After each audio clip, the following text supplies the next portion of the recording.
Hello and welcome to the Creative Adventure Podcast, an artist guide to modern freelancing. Join me in the tavern today. We are actually returning from a long, adventurous quest. So put down your sword, put down your axe, put down whatever art, tool, or weapon of your choice.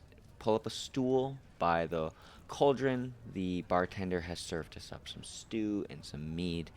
And I'm going to tell you a little bit of a personal story today. So, I have just recently returned home from a 20-day vacation. It was a vacation, but a 20-day adventure, a trip to Croatia. And while I was there, I was doing a couple of things, but I wanted to make a quick podcast, a quick episode to sort of recap that, but not just tell you what I did. Instead, I want to share with you all of the mental, I guess, hurdles or trials and tribulations I had to go through because this 20-day trip to another country was a solo trip. While I did have some people in my corner who did help for a handful of occasions, there were many moments where I was stuck alone with my thoughts, stuck alone in a country where not a lot of people spoke English very well. The tourist vibes were very friendly, but everyone was very much trying to get tourist money. So I had to learn a lot of things along the way, and I wanted to share that. So I'm making this and putting it in the creative adventure rather than putting this in my YouTube channel. I mean, it's going to live there anyways, but I wanted to share this because when we are freelancers, we get into the act of freelancing, doing what we love for money. And while that's a great and amazing, even Batman has to take a vacation, or The Mandalorian, or whoever your favorite fantasy hero is. They have to take a step back. Why are they doing all of this? Why are they saving the world? Why are they tending to their craft? But like, what do they get from it? And part of that is taking a moment to reflect, taking a moment to relax, taking a moment to rest, and taking a moment to work on the bigger things that may be actually more important. So, in today's episode, we're going to talk about my trip to Croatia and all of the mental hurdles that I had to get through to make it a really soul fulfilling and healing trip. And what I want you, the listener, to get from it is maybe some encouragement or a better mindset about taking a big risk that might be in front of you that could actually lean into a big thing, but the only thing that's stopping you is maybe some self sabotage, maybe some hesitation, lack of self trust for yourself. So, let's get into my Croatia trip and how it helped me overcome some mental hurdles. Hopefully, it can help you. When it comes to traveling, whether you're doing it internationally or personally, you obviously need to start with some sort of budget. Like, let's be real, I don't want to just be the super fluffy podcast that is just be like, oh, yeah, you need to take risks and do stuff. Like, you need to plan things, obviously, and to afford it. And as a freelancer, it's a little hard to first delineate how can we actually take time off, because as a freelancer, we don't get a regular paycheck. So we need some sort of system to make it possible for us to save for these trips, for these moments in life where we get to reap the fruits of our labor as freelancers. So, how do we do that?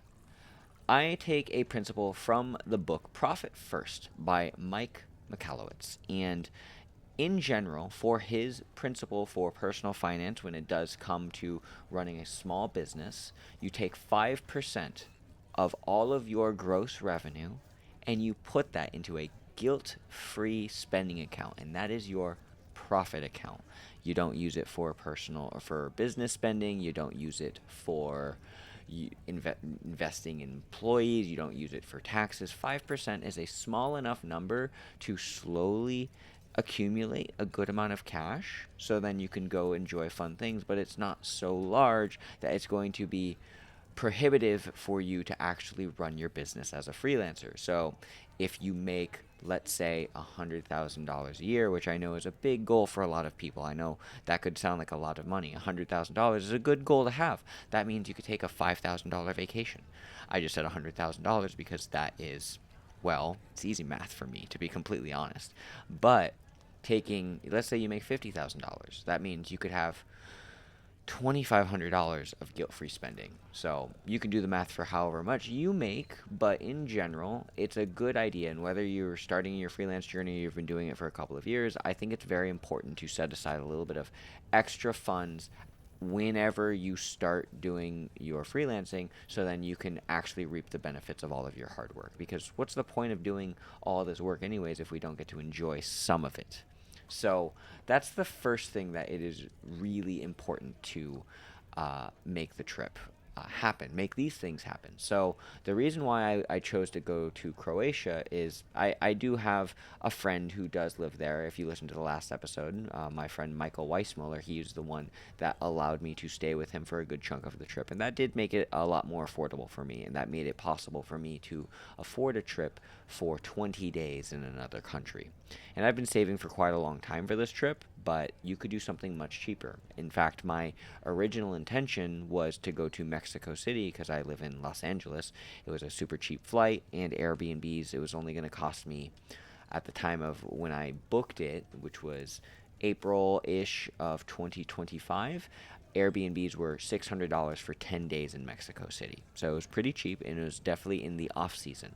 Now, one of the reasons why this is also important is when it comes to having a W-2 staff job, like you work at a big company, taking off time during the busy season is often not possible because you're an employee, a team does rely on you. There's a lot less flexibility. In fact, I have a friend, her name is Darlene, and she told me that she had to navigate her trip to Croatia. She was actually one of the people that encouraged me to go to Croatia, and she had to navigate her trip around her work schedule. And she does sports graphics, which means that there's a season for the sports that she did graphics for, and so she couldn't vacation as freely as someone like a freelancer who doesn't have an official 9 to 5 kind of job. So the benefit about being a freelancer is, one, you have a lot of flexibility, but it is also very important to set aside some money if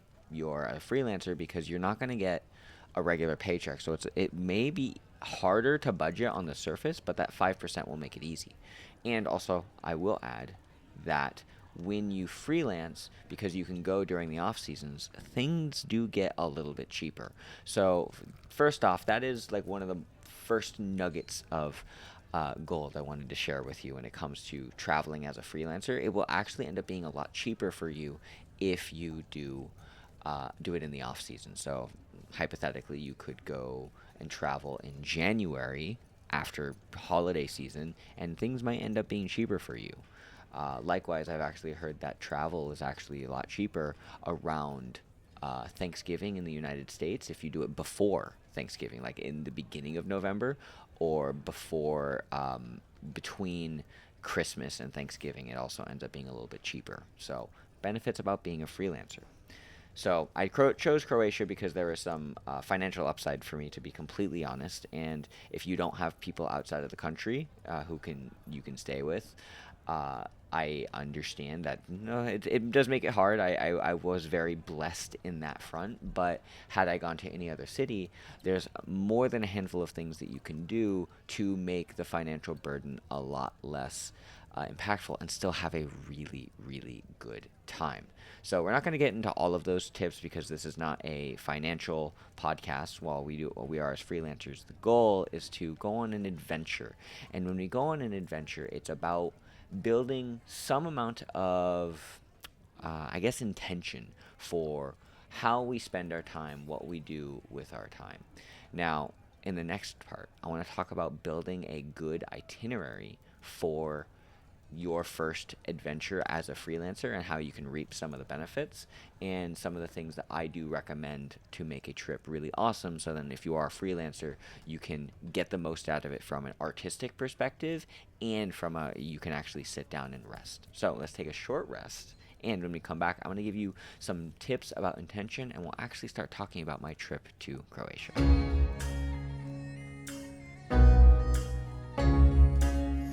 So when it comes to being intentional with travel as a freelancer, it's important to one, have a trip in mind, but also understand what you want to get out of it. And if you've never done any solo travel before, it is something that will reveal a lot about yourself. And the only way you can experience that is pretty much by yourself. While I did meet someone while I was in Croatia, Michael, there were parts of the trip where I wasn't able to hang out with him and I just had to do my own thing.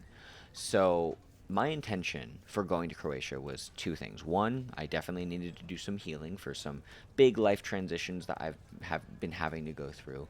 And I've had this project on my mind. If you've known me for a little while, I've been working on many books in some way. Well, I've been working on one that's been really important to me, and I needed space to work on that.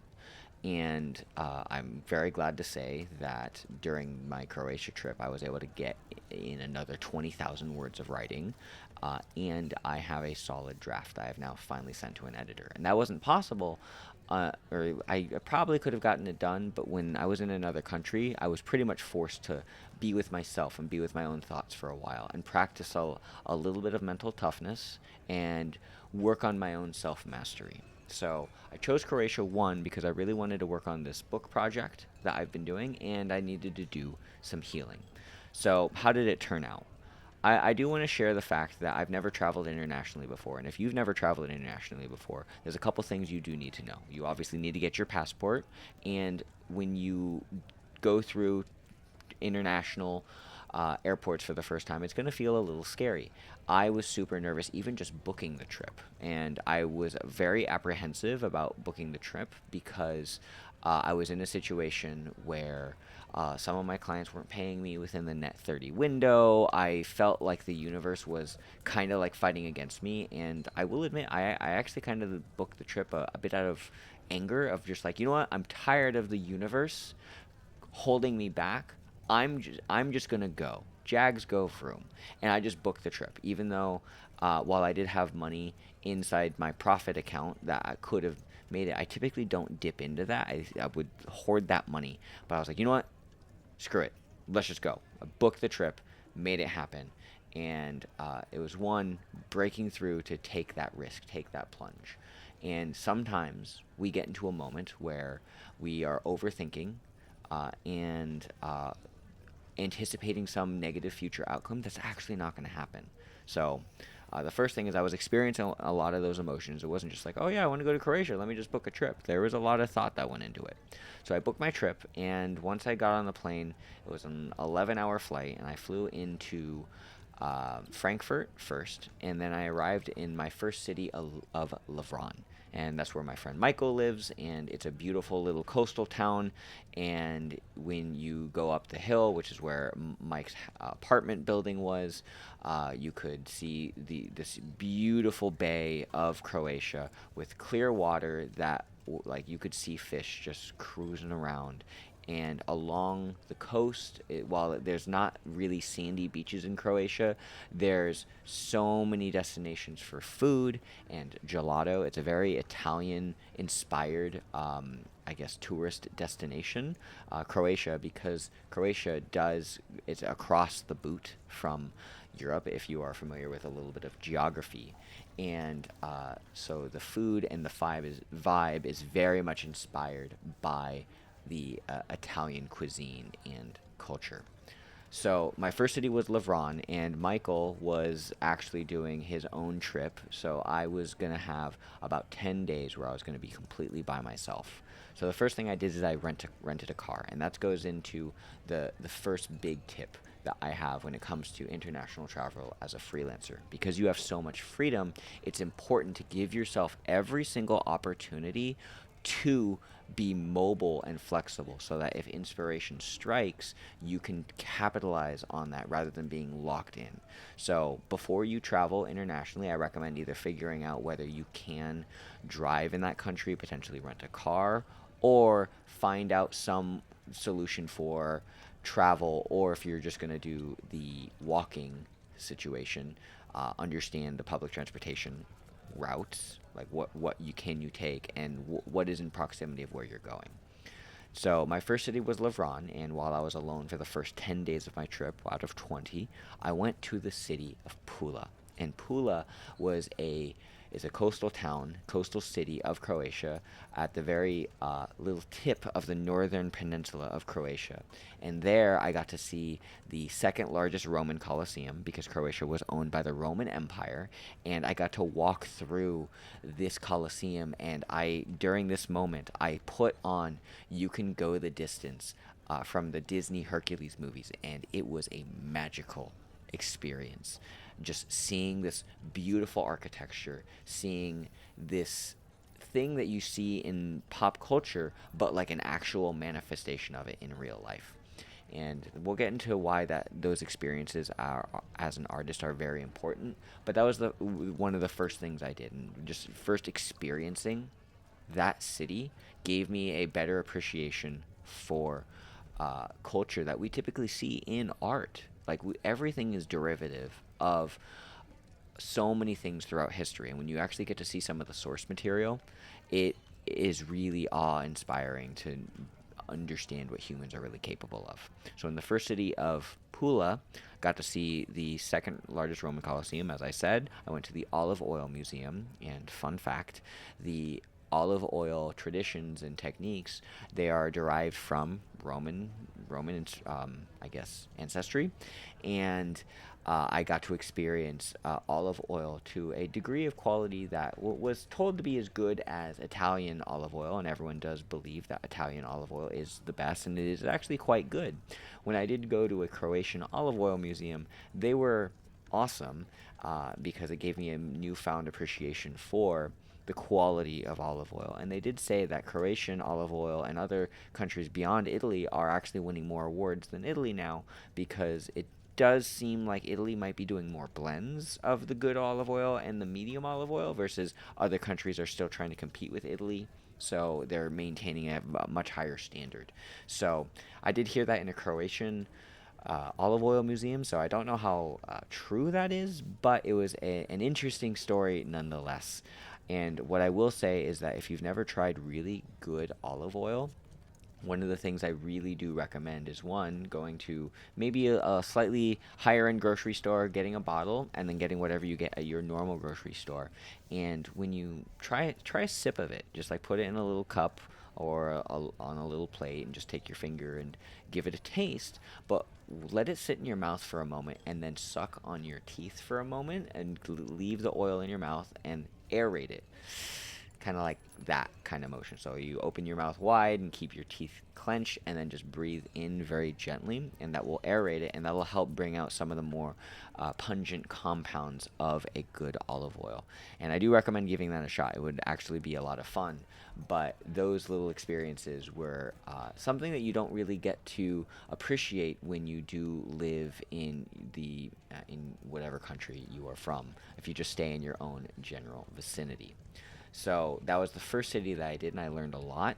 And the first thing I do want to get into when it comes to travel and understanding is, when you're an artist and a freelancer, being able to travel solo means you can experience reference. You get to see the world from a different perspective, from new eyes, from the way other people see it. And that's important, because while we as artists can kind of get locked into our zone and go in through to our art books or follow our own preferences, it's always going to be easier for you to pull ideas when you have a big pool of inspiration to choose from, beyond just finding whatever you can see with generated content or even Pinterest or just the internet. There's not something different about actually seeing it in person. So when it comes to traveling and experiencing things beyond your general vicinity, it will help you become a better artist, because you're going to have a better sense of what the world actually has to offer.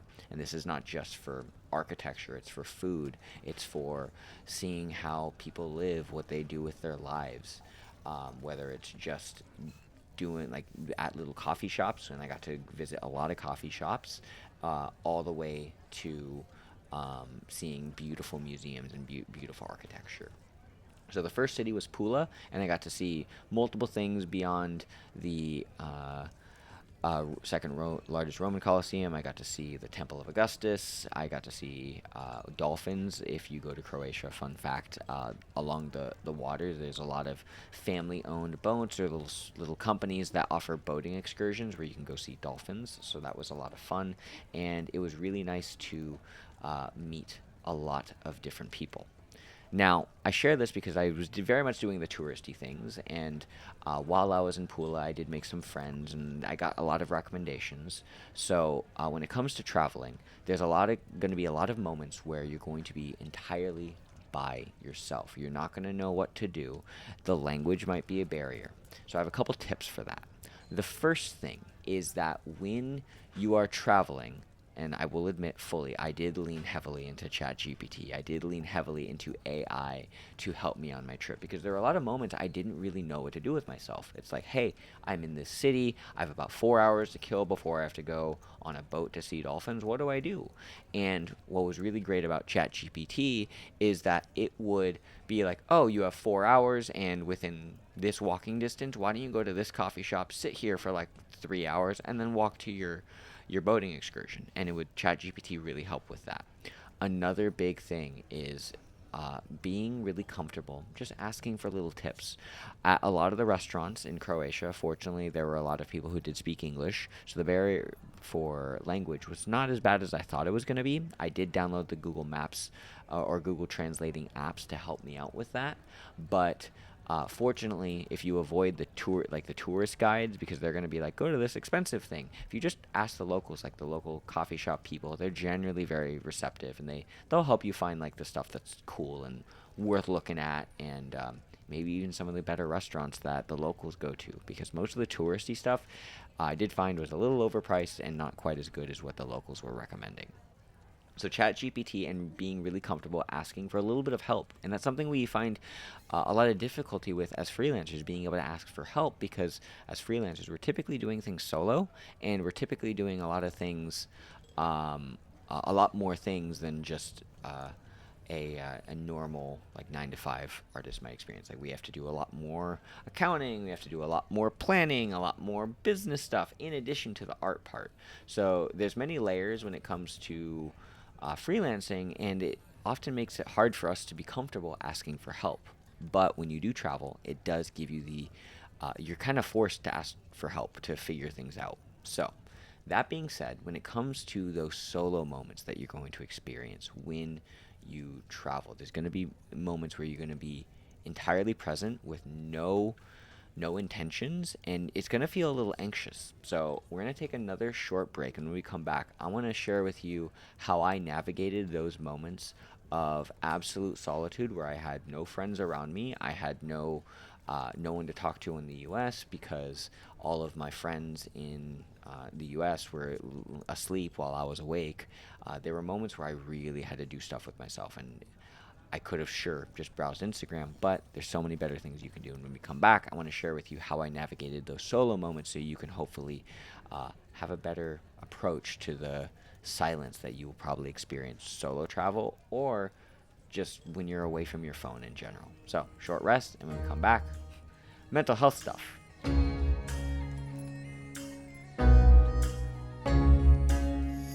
So as you travel, there's going to be moments where you're going to be completely isolated by yourself.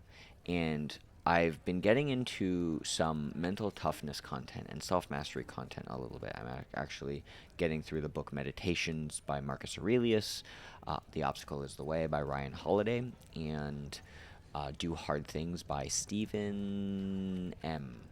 I'll leave it in the show notes. And one of the things that we often do, as humans, whether you're a freelancer or not, is you just gravitate and instantly reach for the path of least resistance, the thing that's going to give you the most comfort.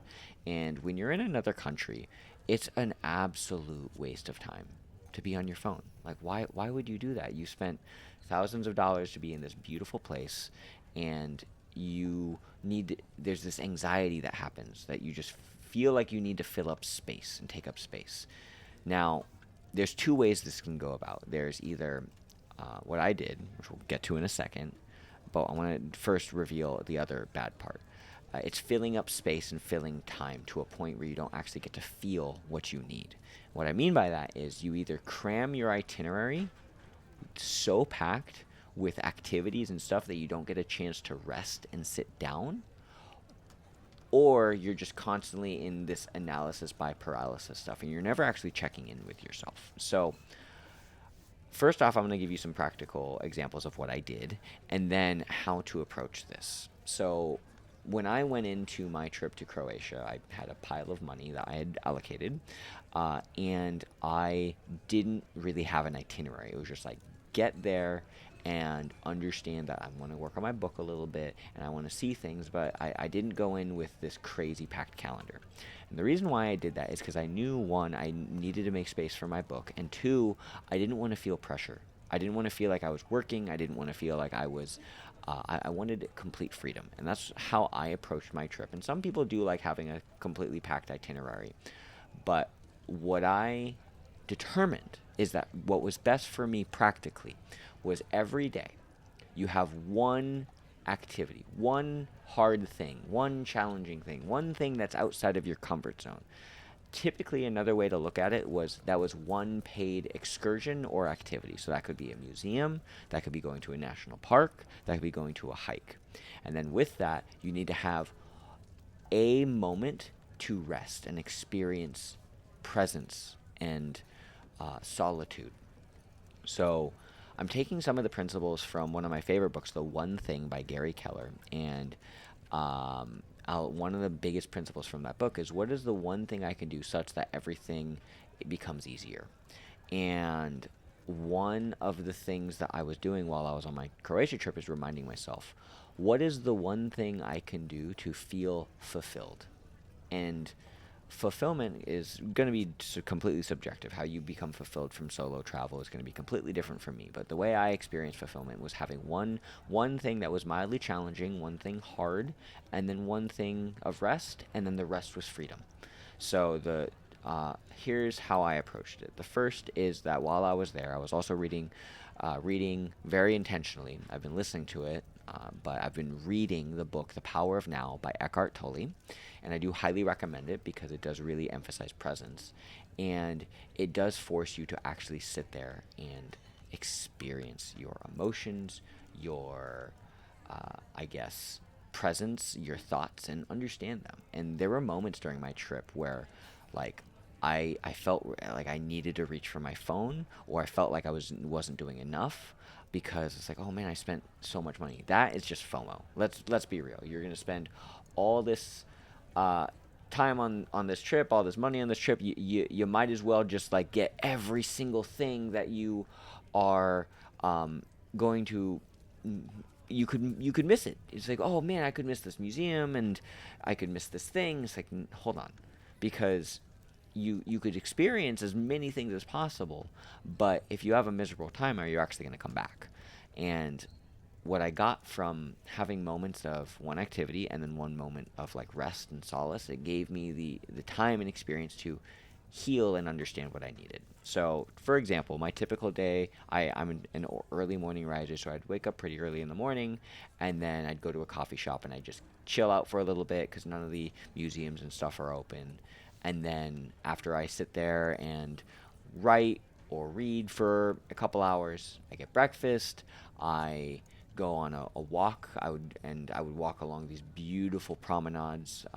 One of them was the Luminare. I think it's called the Luminare, in Lavran, all the way to a city called Apatia, and a beautiful coastal boat city. Or I could go to a national park, and I would get to the national park pretty early in the morning and just walk and experience nature. And then I would take a moment of rest, and that would lead to either more writing, more reading, and then by the time dinner time rolled around, when the light's good, it was I felt I had enough energy to experience something in the evening without feeling like I was going to borrow energy from the following day. So that's typically how my days worked, and it obviously was a little flexible, but most of the moments I was having in Croatia was if I felt like I was lacking uh, presence, I would remind myself of a quote that I did read while I was on the plane on the way to Croatia. And that quote was, "What in this moment is lacking right now?" And oftentimes, the answer to that question is nothing. Nothing is lacking. And I will add a little caveat: food, water, coffee. Make sure you're fed. Make sure you're hydrated. Make sure if you are a caffeine consumer, make sure you're caffeinated. But most of the time, just being entirely present rather than just like fearing the plan of the future, like you have to be here, then you have to be there, it's going to cause so much more anxiety. So I do recommend understanding that sometimes being slow on your first trip is going to be a good thing. So consider, what is the one thing I can do such that everything becomes better or easier, from Gary Keller and the one thing, and what in this moment right now is lacking. Another quote from the Power of Now. So, with all of that being said, we've talked a lot about like some of the practical tips for saving money. We've talked a lot about kind of where I was. I was in the city of Pula. I explored the northern region of Croatia. Pretty much the big hits of the northern region of Croatia. That's a city or a region called Istria, owned by the Roman Empire. After the city of Pula, I went to a city called Ravine, and I had a beautiful experience with some of the locals. A pizzeria called Starigrad Restaurant Pizzeria, I believe it's called. And I actually did a spontaneous photo shoot for them because I was just trying to not be on my phone. So I actually used my professional camera, and they loved it. And I actually did get a free pizza from them the following day because I was just having fun. So that was a fun story. But long story short, I busted out my professional camera. They saw it. They're like, "Oh my God, can you take a staff photo for us?" I did. They offered me some free wine, which was delightful. And it's pretty hard to say no to free wine while I was one, experiencing wine on vineyards that were maybe as old as Roman times. I'm just selling that idea to myself. And two, just being able to give my gift to other people without expecting anything in return. Like that was just a lot of fun. And I did get a free bottle of olive oil from it because we just made friends. So in the city of Ravine, I had a really good time by meeting people and getting to see a different perspective of life. And then the second leg of the trip, I was in the middle to capital regions of Croatia. The city of Zagreb, I did visit the countryside of Croatia where I got to see a lot of the fields, and it felt literally like a video game.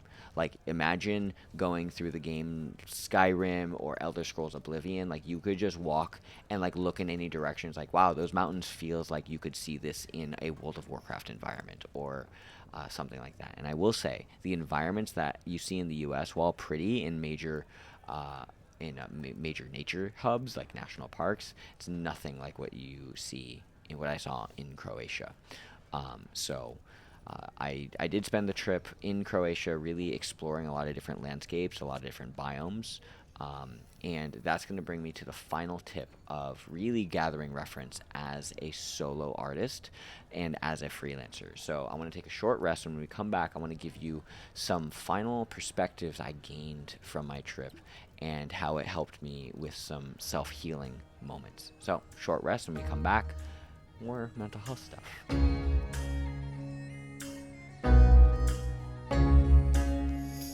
So obviously I've talked a lot about some of the reference that you can gather while you are traveling solo, and I want to expand on that a little more because there's a lot of parallels to what you might see in something in the US. So for example, in a lot of pop culture, many pop culture icons such as Disney, they actually pull a lot of inspiration from other parts of the world. So, for example, if you, one of my highlights of the trip, if you ever have a chance to go to Brijuni National Park, it is an island in Croatia, and on this island, it is formerly owned by I think, a president of Croatia or like some communist ruler, and he did some communist BS, and because he did some communist things, as far as I understand, Joseph Stalin gifted him an island, and on that island was President Tito's residency. And on his island, he decided to make it like the big party island where people can come over, they could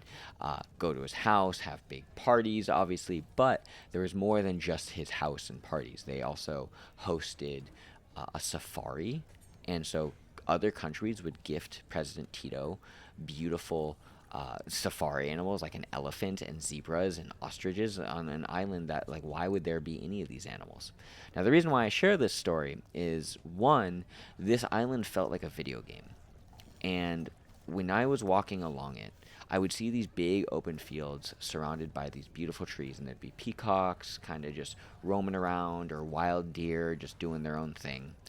And in these big fields, it felt like a level, an environment from Zelda Breath of the Wild. And the reason why I say that is whenever you would see a lionel would typically be in those big open fields, and in those open fields, you have to go fight the lionel.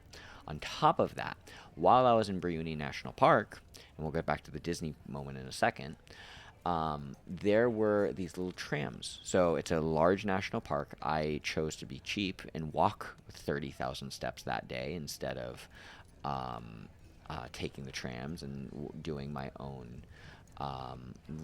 boat biking thing. I walked, but there were trams. And if you ever go to Disneyland, there's also, if you want to get around faster, there are little trams that you can take. And the design of the trams that you see in Bruni National Park are the same as what you see in Disneyland. Or is it the inverse? I dare say it's the inverse, where the design of the trams that you see in places like Disneyland are actually inspired by some of the tourist attractions that you see while you travel internationally. So, what I mean to say is that if you look at um, Walt Disney's upbringing, the way he got a lot of inspiration for his solo travel vibes was, a lot of inspiration he got for his Disneyland park was inspired by his travels internationally. And Disneyland almost exists as an icon, as a destination for people to experience travel without actually having to leave the country. So travel is artistic reference, just straight up, and it's not just like, oh, I can go look at this beautiful architecture. It's about the human experience, and you don't get to uh, understand what the human experience is like until you actually, like, go put yourself outside of your comfort zone. So travel is incredibly valuable artistic reference, and there's nothing like being able to, like, not only see things but like experience things as humans, and that's going to make you a better freelancer because you'll be able to, like, understand how other people think and maybe apply a better way of living to the way you interact with your clients, the way you interact with people, or just understanding what you want as a whole. On top of that, I also got to see other parts of Croatia because it was communist controlled for a while. There were buildings that look very stoic and bland and sterile. It very much was from the communist era of the 1900s of the world. And it wasn't refreshing, but it was almost like enlightening to see that, like, what we see in movies and what we see in games like Call of Duty, or in TV shows, where you get to see, like, those communist areas, it looks like that. So once you get to travel, you really get to understand what other people actually live like, and then that can help you make better art because you have a better understanding of how you could potentially reach people, give them a sense of familiarity because you kind of understand their experience. Now, some of the biggest reasons why I did go on this Croatia trip is because, like I said, I wanted to work on my book and I needed to do some self healing. And I'm gonna just plainly admit some of the self healing that I had to do was necessary because it forced me to be entirely present and feel my own emotions. And what I will say is that as a freelancer, because our brains are so conditioned to worry about, like, when's the next client coming in, when is the next paycheck coming in, how can I do I need to post more content, you don't really get to sit down and understand what's actually really important to you. So one of the reasons why I really wanted to make this episode was not the fact that I went on the super awesome trip, but I really wanted to share with you the important life lessons that I kind of got from it, because when I came back, I felt like I had more direction and intention. And if you don't actually have anything that has been giving you in like direction of where your goals are, it might be because you've been doing too much, too constantly, too quickly, to a point where you're just kind of blinded by just this constant go mode. And that's kind of where I've been at the last couple of years, to be honest. And so sometimes there's moments when it's valuable to slow down. Sometimes it's moments where there's moments where it's valuable to pause for a second and like regroup and recover. And in the same way, like with whether you're lifting or making art, like sometimes when you take a step back from it for a second and then you come back to it, you can actually get better results rather than just grinding on it constantly.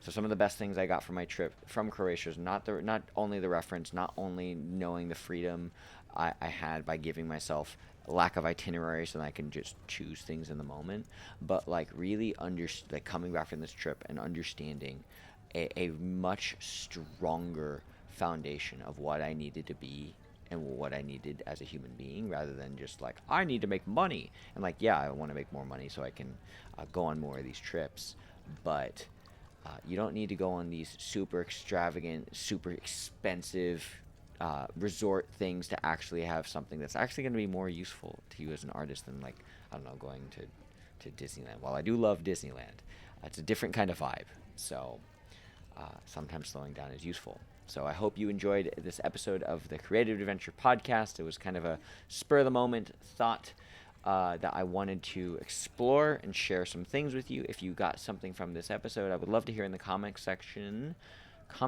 down below. Questions, comments, concerns, whatever else. And if you did get some value out of this, leaving some sort of review, it could be as many stars as you want, because you have autonomy. You can do whatever you want. And I don't want to implore you to make a review that is not warranted. So thank you for listening. If you could leave a review, it does help me make better content, so I know what content is valuable. And as always, I will leave you with a dice roll to hopefully inspire you to roll initiative on your first international trip.